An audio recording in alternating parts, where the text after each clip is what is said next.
Tama na, baka wala kayong pera. Ako? Tao po. Tao po. Nay? Excuse lang, Nay. Nay, pwede ako maghingi tulong? Punta ako sana Manila, kaso wala ako pamasahe. Baka pwede kayo magtulong sa akin kahit magkano lang po. Wala akong talagang pera. Wala kayo pera? Wala. Nay, baka pwede kayo magbigay sa akin pagkain kahit ano kasi gutom talaga ako, hindi ako kumain. Hindi kami nakaluto. Tignan ko po yung lang doon. Ibigay ko sa'yo. Pagkain? Pagkain. Sige, Nay.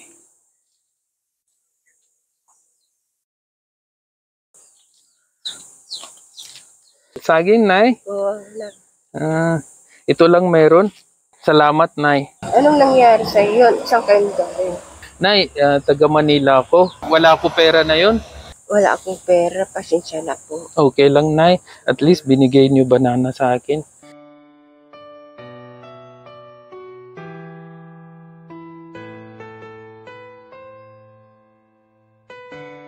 Foreigner pa po lang kayo. Opo, Nay. Foreigner ako.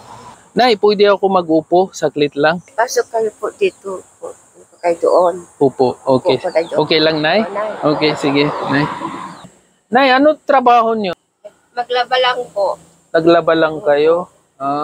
Sa mga bahay-bahay? Opo. So, ito lang nahanap buhay niyo, Nay?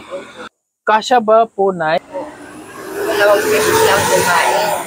Sa isang araw, 2 beses kayo kumain. Nay, hindi kayo takot kanina? Nagulat ako po. Nagulat kayo? Opo. Na yung kayo lang nagpunta dito po. Walang pumupunta talaga? Hindi po. Marunong ba kayo nagtinda-tinda? Marunong kayo tinda? Po. Anong tinda marunong? Gulay po. Kaya nyo magtinda gulay? Pero Nay, kung sakali may pera kayo, magkano po puhunan kailangan para sa gulay-gulay? 500 po. 500? So pag meron na kayo puhunan para sa gulay, hindi na kayo sa bahay-bahay maglaba-laba. Nay, tulong ko kayo para hindi kayo naglaba-laba sa mga bahay-bahay. Nay, 500? Kailangan nyo? Tapos pwede kayo magtinda? Sigurado kayo, Nay? Tama na yan, Nay?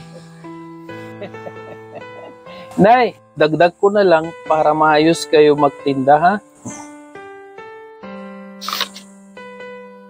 Tama na, baka wala kayong pera. Ako? Hindi, meron, Nay. Meron ako talaga pera para sa tao katulad nyo.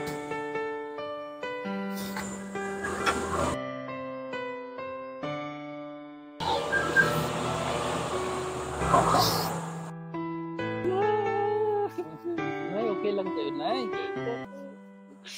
Maraming salamat po sa inyo. Okay po. Okay, Nay. Pwede bang mayakap